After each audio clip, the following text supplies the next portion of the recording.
Hello students, let's see this question. आपको question दिया है मैचिंग द टाइप क्वेश्चन।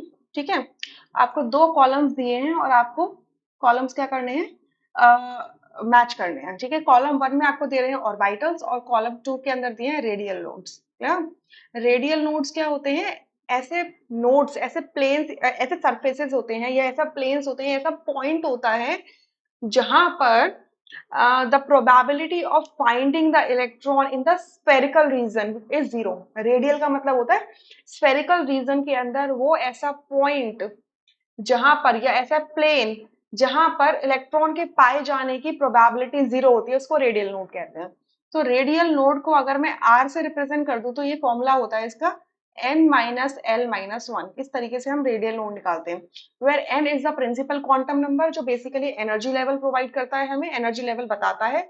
और l क्या होता है? एजीमुथल क्वांटम नंबर होता है, वो ये बताता है कि आपकी पर्टिकुलर n एनर्जी लेवल के अंदर कितने सब शेल्स प्रेजेंट है। ठीक है, और उन सब शेल्स का एक नाम होता है। अगर जीरो एल की वैल्यू जीरो होती है तो आपको सब शेल को एस बोलते हो, एल की वैल्यू वन होती है तो उसको पी बोल देते हो। क्लियर?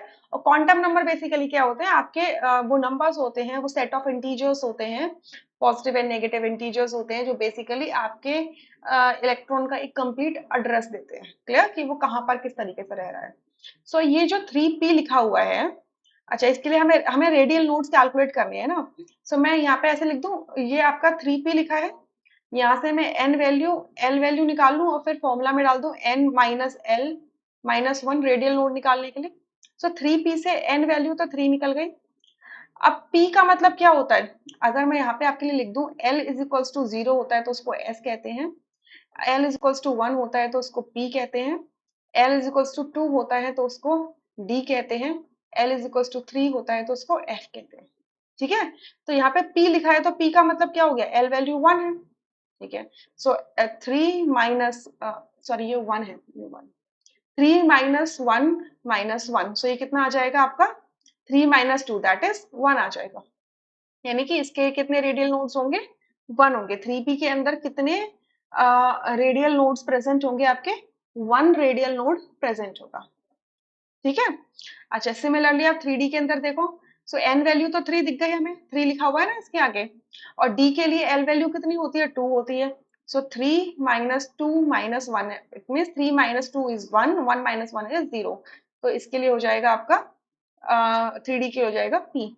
a के लिए होगा q, ए के लिए होगा क्यू, तो ये ऑप्शन गलत हो जाएगा, ये भी ऑप्शन गलत हो जाएगा, ये भी ऑप्शन गलत हो जाएगा। तो आपके पास एक ही ऑप्शन बचेगा, that is Q, first option. Right, अब कैलकुलेट कर लो। 5s के लिए देखो, 5s के लिए n वैल्यू क्या होती है? 5, s के लिए l वैल्यू होती है 0। सो 5 माइनस 0 5 एंड 5 माइनस 1 इज 4। मतलब इसमें कितने रेडियल नोड्स होंगे? 4 रेडियल नोड्स होंगे। एंड 6d के लिए n वैल्यू हो जाएगी 6 और d के लिए l वैल्यू होती है 2। तो 6 माइनस 2 माइनस 1, तो 6 minus 2 is 4, 4 minus 1 is 3। So 6d के लिए रेडियल नोड्स होंगे 3। सो यहाँ से आपका जो ऑप्शन मैच कर रहा है वो first, rest options are incorrect. अब इसका रेफरेंस आपको चाहिए तो आप जाइए NCERT 11th class first part, page number 659 को देखेंगे तो वहां पर रेडियल नोड्स निकालने का फॉर्मूला दिया हुआ है। क्लियर?